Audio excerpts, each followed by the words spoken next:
Hello everyone, and welcome back. This is the Piercing the Veil section. Hopefully you can hear me okay. I can move the mic a little closer if that helps. So let me know that you can hear, and I hope you had a good lunch. What did you have for lunch?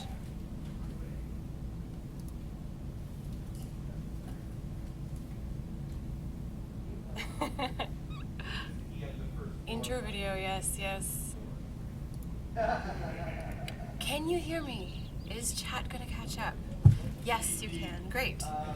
Okay, so thank you to those of you who sent in questions for Piercing the Veil, which you can find here for next week's questions. And of course, for those of you who joined me this morning for Tea with Genesee, where you also had some questions answered that were not quite of a design-related nature, but there you go.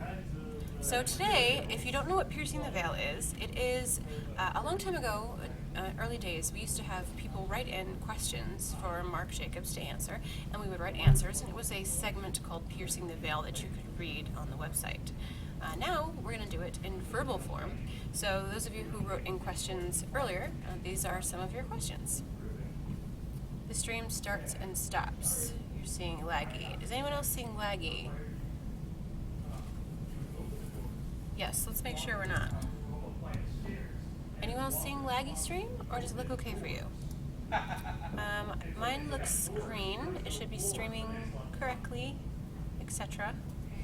Just make sure before we go into all the questions. I don't want you to miss any. Okay, no lag for you. Okay, excellent. Good, no problem. Yes, make sure you refresh if you're having lag.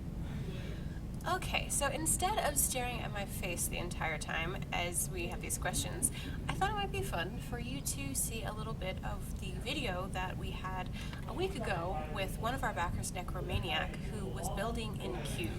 And at this point in the video, I think I've joined him,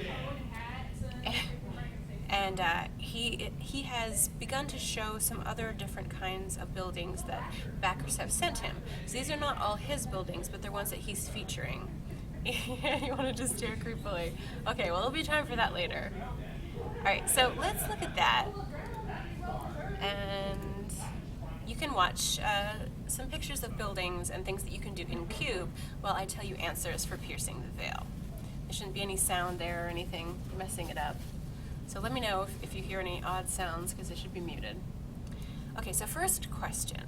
This one's from Ludovic. Can you explain the game lore behind player death and rebirth? Not the game mechanic, but the lore mechanic. Is the veil involved, etc.? And the answer, these are all from MJ. He says, what I've said so far is that the emissaries bestowed nearly eternal life on their surviving inhabitants of the world, so they could rebuild the world. They did this because it was the piercing of the veil that almost destroyed the world. More questions from Ludovic. Will you be doing a crafter reveal like you did with the other classes? Names, death abilities, etc. And the answer is yes. Will we be able to build any structures in the depths if a realm holds it for a time? A base of operations to fall back to and regroup when it switches hands, etc. And the answer is yes. We all know magic use angers the veil. Is there a way to calm the veil or to close a veil storm? And again, the answer is yes. Okay, is there any plan to have character handedness? In other words, left or right-handed characters that may alter how well they defend against certain blows, or how well they attack going up or down a spiral staircase, or even as an aesthetic consideration? Maybe is the answer to that. That's the way to do it. Okay, Foggy asks, will there be different body types offered for player avatars, like gaunt, husky, wiry, etc.? If not, will it be something considered for the future? And the answer is not in Beta 1, but yes, we'd love to have that in for launch. That might be a little bit. Okay, question again from Foggy. What member of the studio would you bring with you to a 2-man blueberry pie eating contest? MG would bring JB. He says, I don't know if he could keep up with me, but he would be a lot of fun to eat lots of pies with one evening. Okay. Torin Wandersman asks, a question concerning crafters. Is the crafting system equal for all realms, or will there be significant changes between the three? Also, if you could tease us for the non-mirrored crafters, it would be great. And the answer is, like combatants, crafters from all three realms have to be different in some ways from the crafters of the other realms. Each realm's crafters will have their own non-mirrored weapons, armor, traps that they can make, as well as possessing different skills and bonuses for making items. Okay, let's see where we are in Necker's stream. Jump to some more actual building besides websites. Come back, Necker.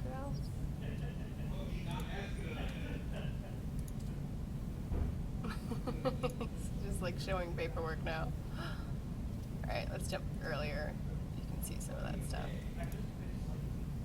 Grow. There we go. Okay. Here's a question from Guinness. Could we see more Bob concept art? The answer is, when we get to creating the depths, you will get just that. Has any more thought been placed into functions and mechanics for the player-owned inns? And the answer to that is not really. That will happen, of course, but we have to get other things working first, like doors, which, by the way, went in late last night. So if you jump into the game now, there are doors, and they're super fun. You'll learn more about that later. Okay, more questions from Guinness. How are player-owned islands affected by the BSC map? The answer is they are not. Tiggs KC has a question about weather. It says, how will weather affect gameplay in Camelot Unchained? And the answer is, our hope is that weather will have an effect on travel speed at a minimum and to combat, especially when it comes to vision. We would love to see fog of war being caused by real fog from a weather system and not just a tropish device. Spike Druid asks, which team member, if dropped in a forest, would most likely A. survive, B. choke a bear while being eaten alive, and C. die of dysentery? So the answer is, who would likely survive is Andrew. Who would choke a bear while being eaten alive is JB. And who would die of dysentery? The answer is, he already did that. We hid that fact from the CDC. Okay. Estelante asks, when could we see anything about the main cities? And the answer is, not for quite a while. Before we begin building out the main cities, we want to have all our building tech as close to final as possible. We can't afford to start building the cities and then have to scrap them, because of tech changes or limitations. Therefore, once we get through Beta 1 and our building tech would have gotten a lot of loving, and our backers were able to build tons of buildings in the safe island, then we will begin building out the cities. Dysentery? Look that up if you don't know. Okay. Stogie asks, will minimum and suggested system requirements be defined before or during Beta 1? I'm about to upgrade. And the answer from MJ is no. I'd advise you to wait even longer if possible. The longer you wait to upgrade, the better off you will be. We're doing great in terms of performance so far, and it's safe to say you won't need the latest high-end card from NVIDIA, AMD to play our game. On the other hand, I always tell people to wait, so they'll be even happier when we launch. Guinness asks, any plans to solidify a time chronomancer trio? And the answer is not yet. They're on my wish list, though.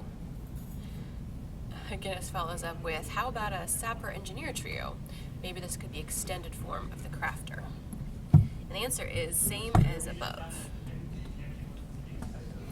Will is asking, do you like, I gotta pronounce this right, Ethelston as a baby name? We're having a tough time. And MJ says, great name. Nothing like naming your son after the first English king and or a character from the Vikings. So Athelstan. Nalroth asks, I have only started playing around with Cube, and have found it to be a very powerful editor. Are there plans to allow builders to dig into the side of mountains and hills, or is the surface of the terrain a firm barrier? And the answer is, for Camelot Unchained, sapping is not part of the plan. On the other hand, if we expand Cube, then anything is possible.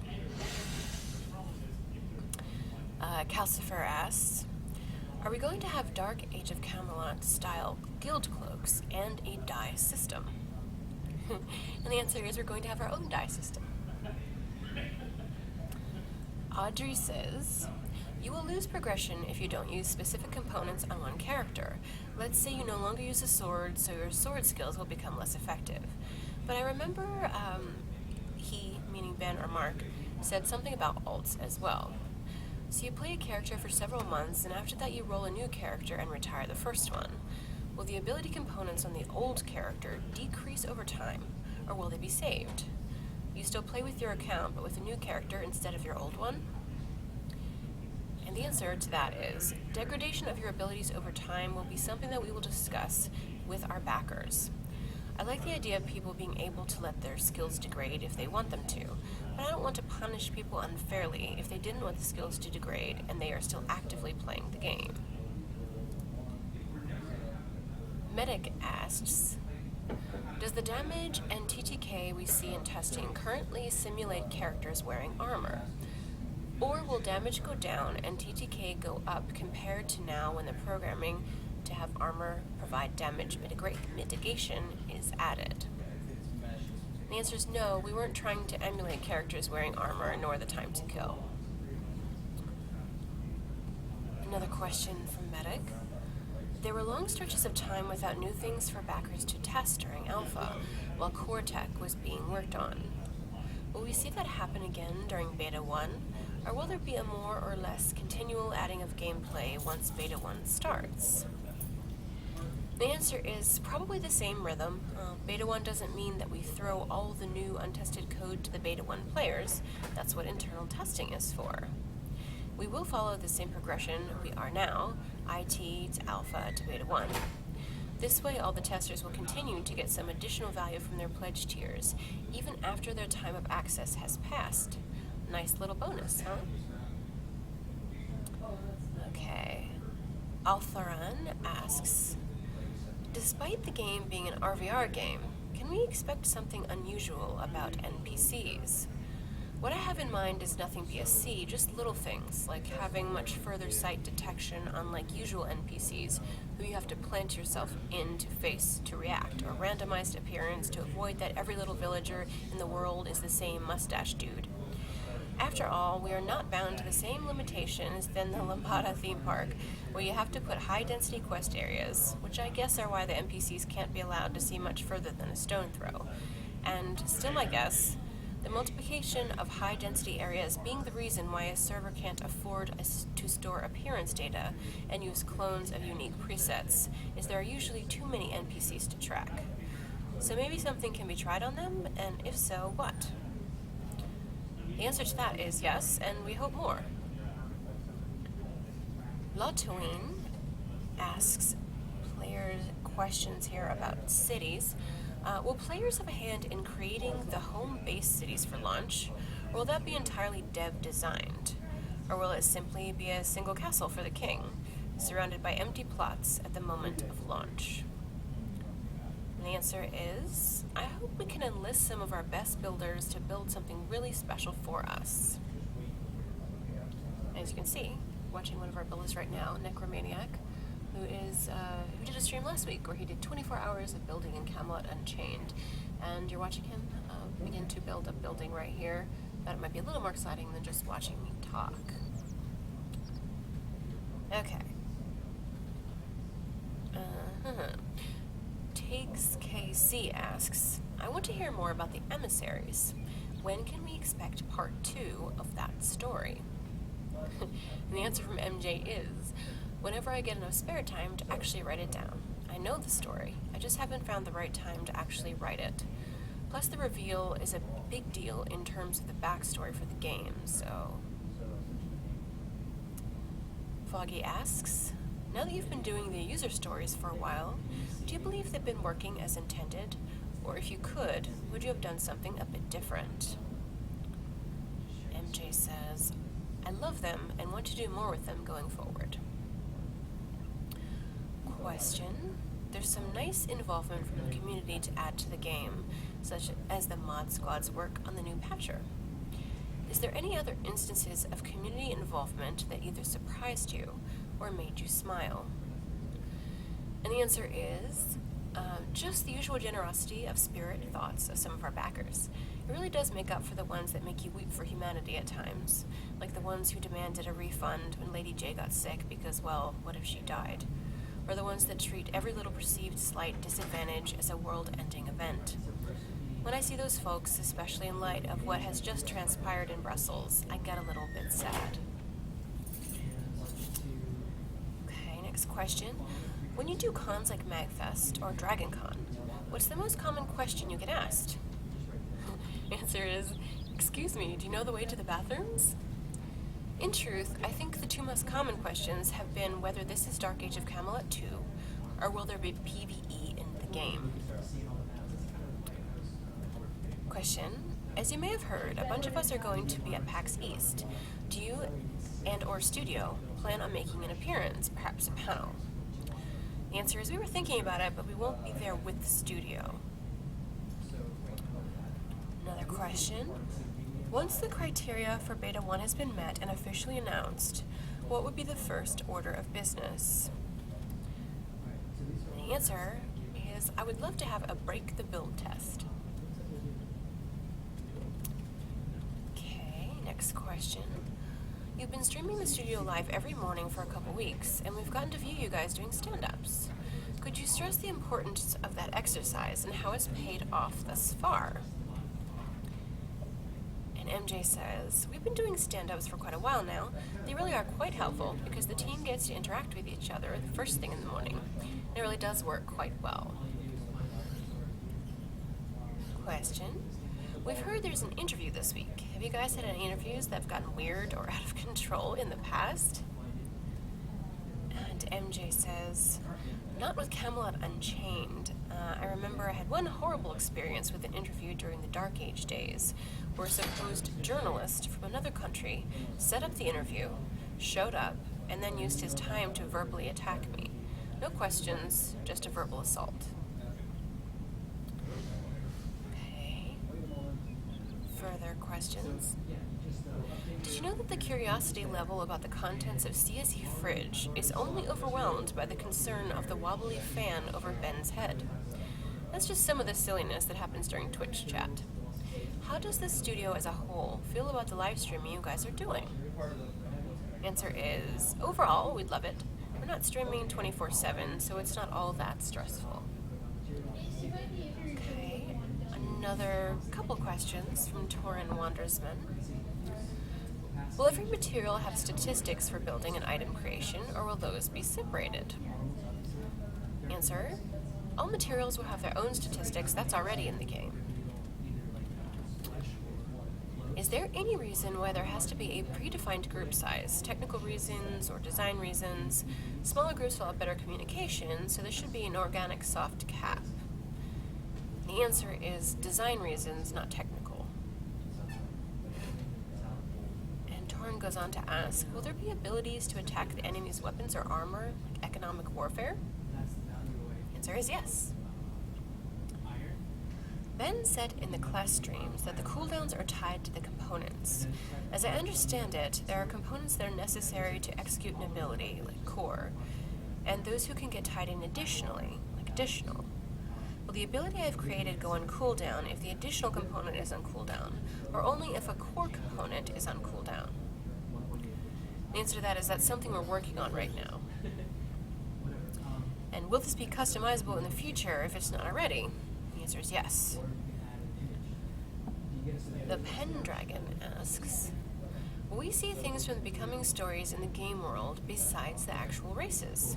Brood's Mountain Hall, the ruins of Romaine's Cathedral, the Forsaken Island where Brunhilda lived, to name a few. The answer is, I certainly expect so. How much will depend on the game's overall progress and possible stretch goals, but I would love to see that happen.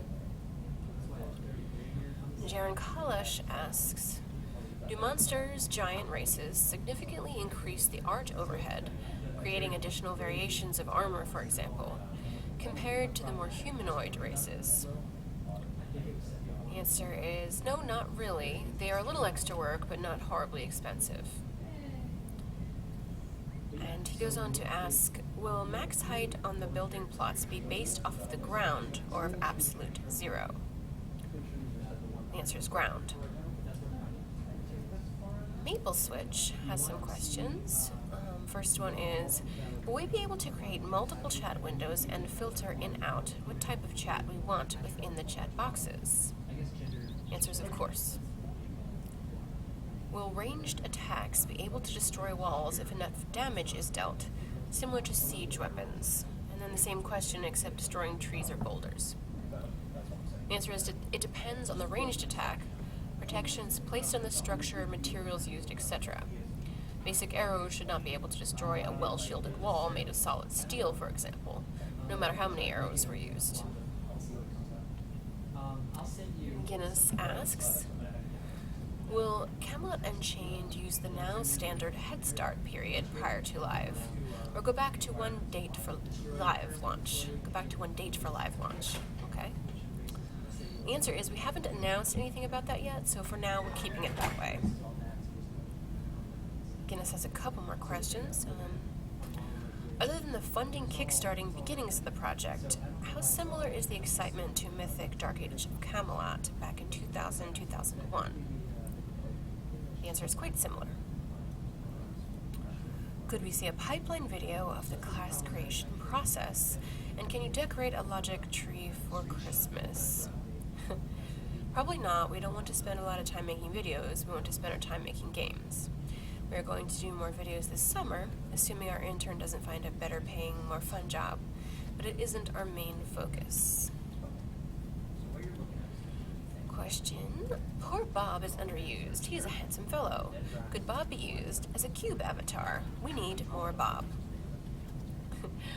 And MJ says, I agree, more Bob. Timothy Tearless has a few questions here too. The development cycle for Camelot Unchained seems to be slow and steady, followed by monumental explosions of progress. Is that by design or necessity? The answer is both. Has Crunch evolved into a BSC Days 2 Crunch hybrid?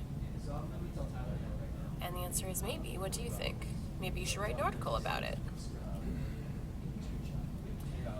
And further questions. Looking at the images from the building test featured thousands of structures and a healthy client. Has MMO history been made, or do we have to wait until launch to make that declaration? And the answer is, as the history of MMOs in life has taught us, yes, making premature declarations of success at that scale is usually a mistake. Do I think we're getting there? Yep. Are we there yet? Nope. Hopefully soon, though. Laughing Mime asks, we hear talk about how there will be no set maps, how instead scouts will fill this role. How are players going to deal with this lack of information at release when scouts are scheduled to be released at as a stretch goal? Will this data autofill? Are we going to see them worked on earlier as a necessity? And the answer is, we'll see what happens. Baby Gaming, thank you. Volunteering to do content creation videos for us. Hopefully, once the NDA lifts, we'll see a lot of cool stuff come from you guys with streaming and videos. Okay. A Laughing Mime has further questions. My take is that it's pretty impressive when I'm looking at a new MMO role type that you've created, and I'm already pegging it as crucial. The answer is I agree. Velik asks, can we have some details on how the deflection stat on weapons is intended to work?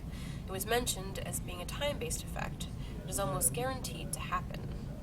Is it 100% deflection or some smaller percentage of damage? Since it's time-based, will it always affect the first attack on you, thereby seriously affecting ambush tactics for classes like archers and stealthers? And the answer from MJ is, it's too long a subject for this Piercing the Veil, but you can ask Ben during his next presentation. Are you considering allowing guilds to apply some sort of automatic tax to their members? The answer is yes.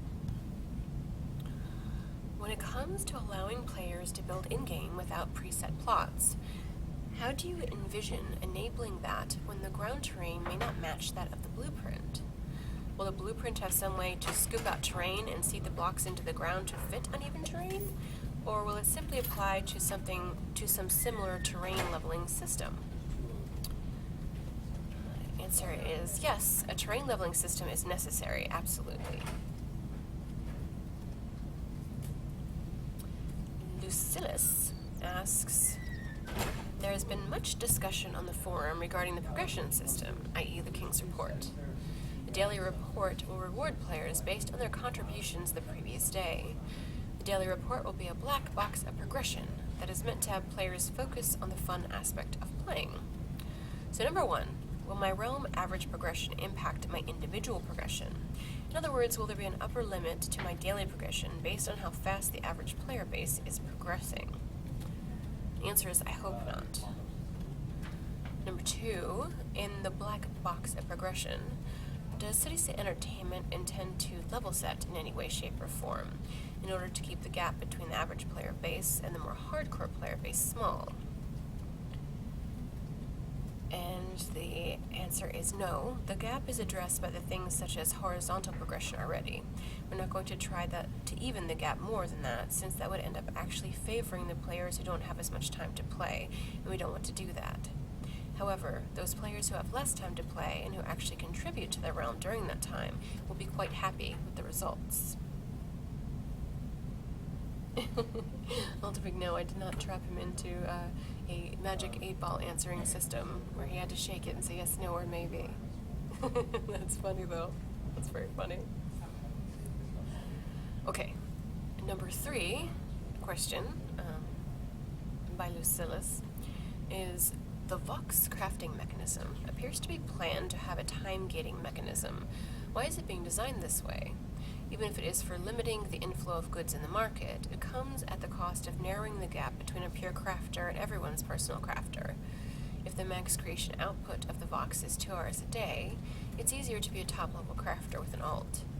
Everyone would be foolish not to create an alt crafter day 1, to always use the Vox to its time-gated potential. The answer is yes, it is indeed a way to restrict the flow of items into the economy. As to why, because if you try to gate it any other way, you put too much power into the hands of guilds, because they will be able to feed their crafters Vox 24/7 if they so choose. As per the question above, they will already have an advantage, and I'm not going to increase it even more. As to everyone having a crafter alt, that won't help you as much as you might think, since you're simplifying the entire crafting system to just your Vox, and it's a lot more complicated than that. Could you, in theory, have a crafter alt that could just play 2 hours a day and have some success? Yeah. However, you could say the same thing about combatants, too. And the counter there would be that combatants won't be all that successful. Same for crafters. Number 4 question. Can you provide any insight on how you're going to approach Banes and Boons? Are you looking for them to be permanent with no respec capability other than when CSE makes a big design change? Respecs will be given if we change things, and we might give players a limited time respec after they create a character, as we have discussed with our backers. Okay, question number 5.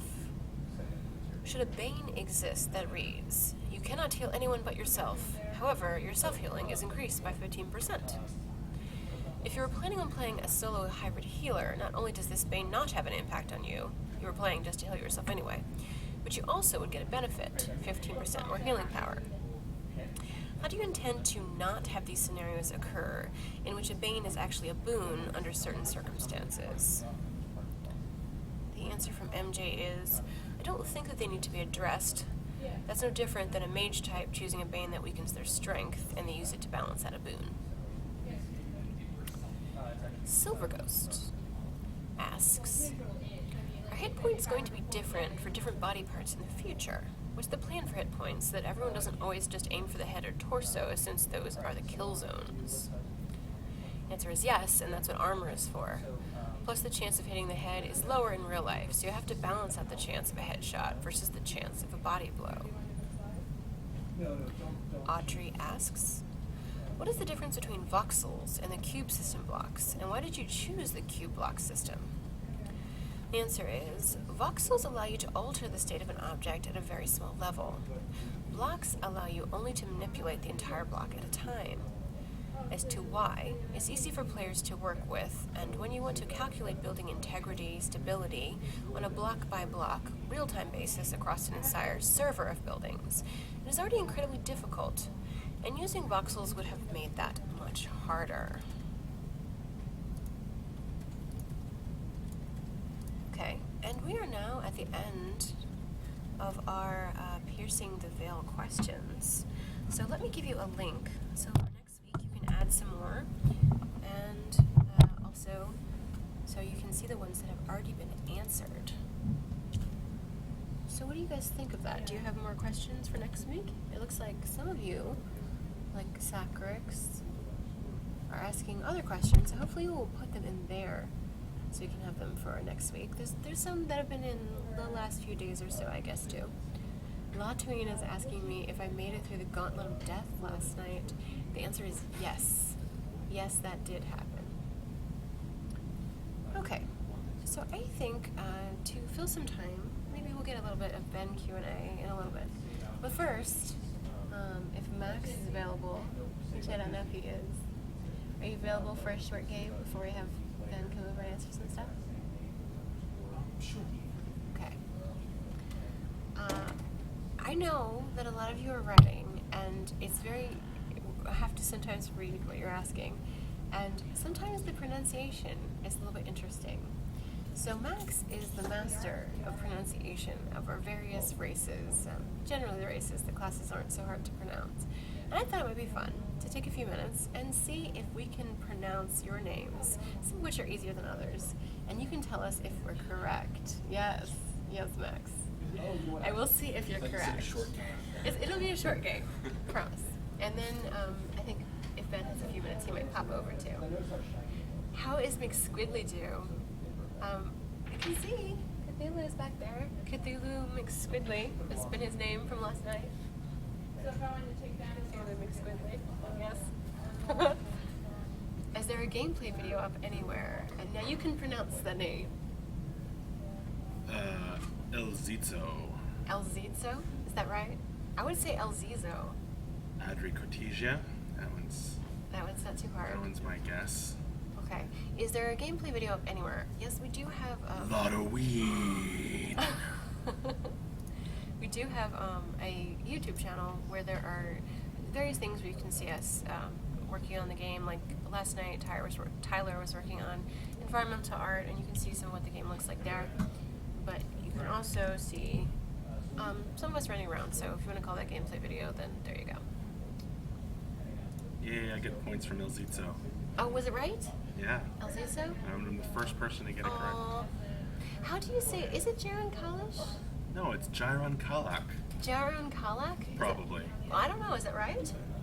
Unless it's a soft CH. Well, I would say Jaron Kalish. How do you say it? Jiron Kalak. Jiron Kalak. Okay, what is it? Nalroth Jamin Silent. That's funny. No, that's funny. Odilvik, Samson, Continuum Udlovik. Complex, I would say Udlovik. I could be wrong. Jaren. See, Jaron Kalak. Jaron. It's like a merger of both of what we were saying. Maybe Jaren Kalak.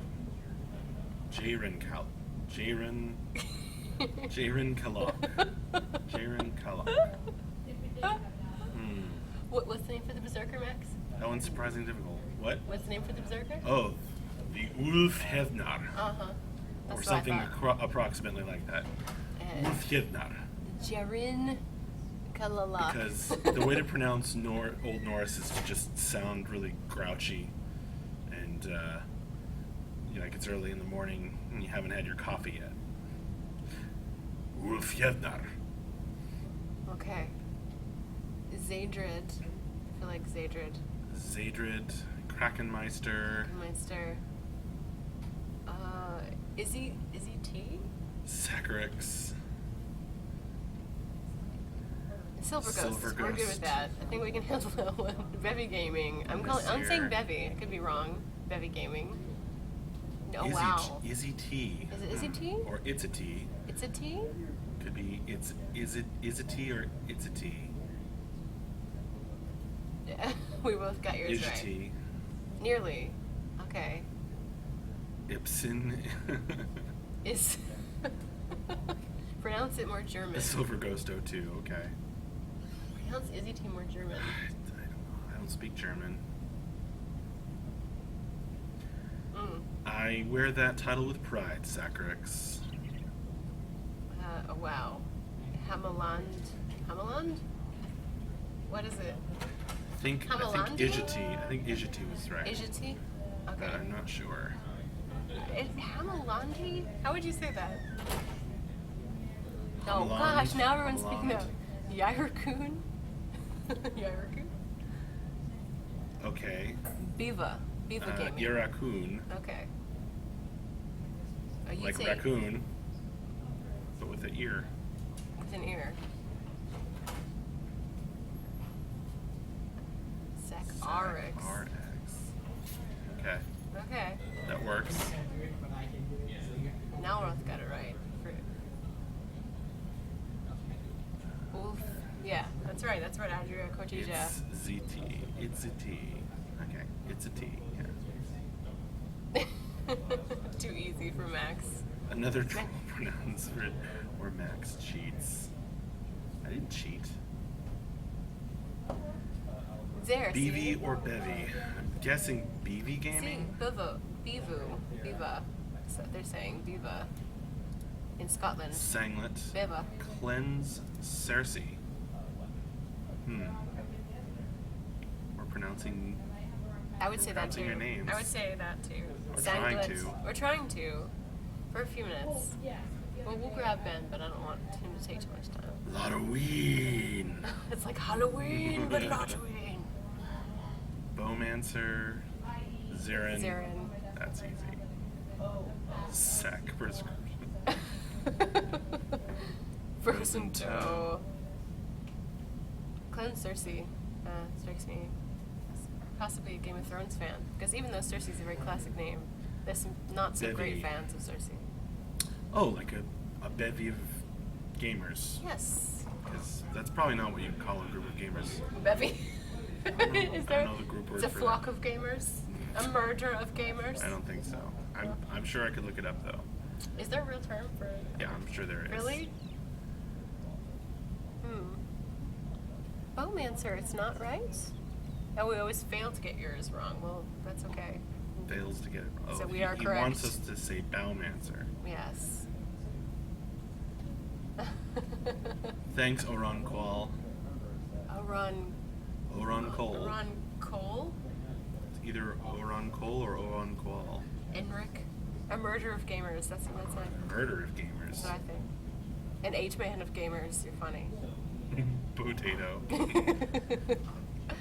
Matos QC. Dulos OG. Yes, well Hugs now me he's not. That would capitalized, take it wrong. or he or she has capitalized the Q, so now I know it's Matos QC and not Matosk. Matosk. Yes. Hugs me not is awesome. Marcus is a slice of gamers. A slice. Oh no. Arik. Arik? Ark? Arik. DeWolfie. Or DeWolfi. It could be. See if we're getting them right. Is Mark said the same way as Mark. Sadly, yes. The C is. Welcome to English. Yeah, it's said the same way.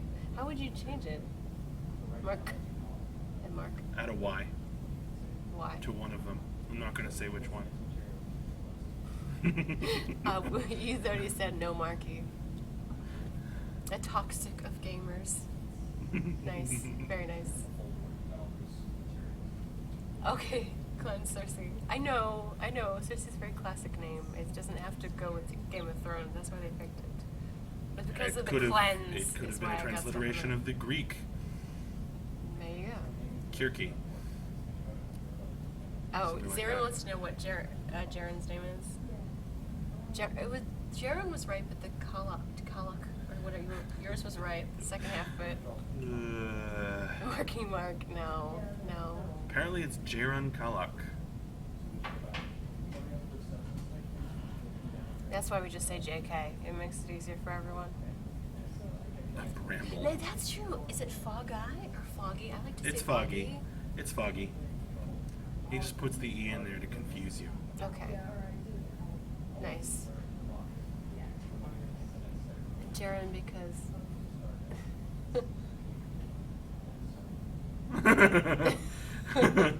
Yes, I pronounce it correctly.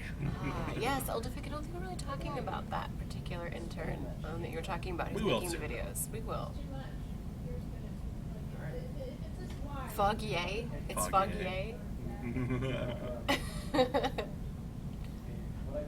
Maybe you got to see our video during BSC Oh, this days. one's just trolling us. What? I'm going to say that is Hlulhla. Oh, man. I'm gonna go with yeah. I'm gonna Yulia? say it's Yulia? Hlulhla. Yeah. Okay. Yeah. Or Yuya. Or It looks Welsh to me. I'm gonna Yeah. go with Welsh. So the yeah. A couple of my family members' middle names are Llewellyn, and that's super fun to spell. Foghead. Nice, Tim. Nice to. Tima, yes, Tima. Zirin, you don't fool anyone with your ex. Don't fool anyone. Alright, let's see if there's anyone else, and then maybe we'll grab Ben for a few minutes. You just wanted to hear Yeah, I it. thought so. How is it correctly pronounced? It could be, it could be an I, so it could be Ilya Ilah, Imlach. Imlach, Ugh. Tuaha Didanen. Yes. Oh, that was a tricky one. If you saw during the BSC days, which were about 2 years ago, but they're on the YouTube channel, Hellspire. we did have a pronunciation contest where everyone in the studio was asked to pronounce the different race names, and some of us failed miserably. But then Max pronounced them all correctly, so you can listen to that. For anything Welsh or of that nature, Mike Crossmeyer is better than me because he actually speaks some Welsh. And I think Scott might speak a little too. Really?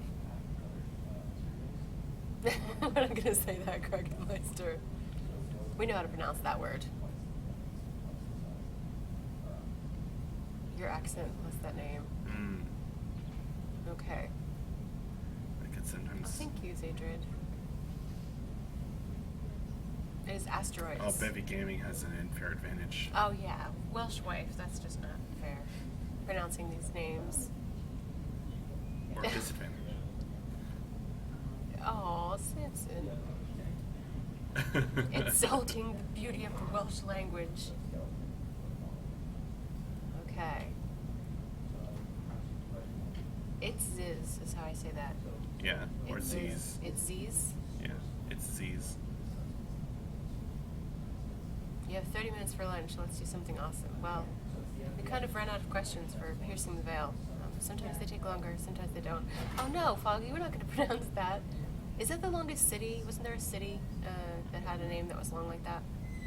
Is that a real place? I don't really want to try that one, Foggy. Malarkey, Krakenmeister, you say that.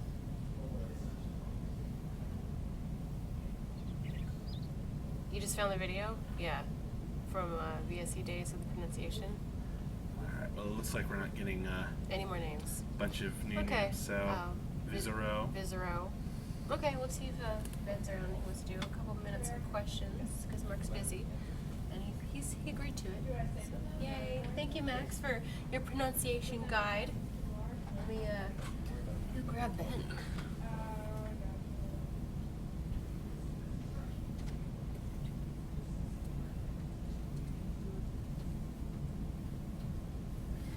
Ben is talking over there. Ooh, focus camera. So in the meantime, I'm going to link you to Necromaniac stream, which is what you've been watching this whole time. And hopefully you had a chance to do that last week, which was 24 hours of that. And here's the schedule for the rest of the day. I think we're almost done. We have a talk with MJ, which wraps up the day today at 5:30 Eastern, 9:30 UTC, and 2:30 Pacific time. Someone asked what's going on with my leg. Well, I told Ben earlier that the TDD has attacked me in the hallway, and that's what happens when they attack you, you know? But in reality, it's part of my tights, so it's cool. Don't get worried. It's fine. So anyway, can you have hyperlinks to the website, on the website, to sound clips of the trick ones? Trick ones what? The trick names? Ben's. Let me see if I can find it on our YouTube, if you want to listen to it. It was a long time ago.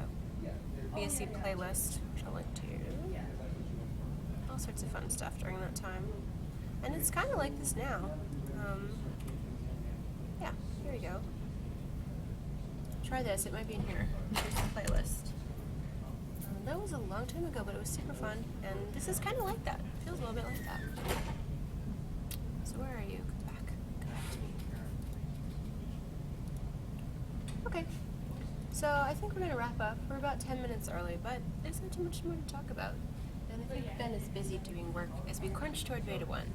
So hopefully you will join us again today at 5:30 Eastern Time, 9:30 UTC, and 2:30 Pacific Time. And you can see the wrap-up with MJ and find out all about the week and all the stuff we've been doing. And if you missed any of the videos so far, you can find them on YouTube, which is here. You had questions for Ben, I know. Well, Ben's working though, and he wasn't really intended to be part of this. So if you want this to run a whole hour next time, what you can do is put your questions here. Or if you're not actually a backer and you want to write questions, you can send them to this email, and that will also get them to us. So then I can fill it up and make it longer. So anyway, we'll see you guys in, I guess it would be 2.5 hours after this point. Have a good afternoon, and we'll catch you later.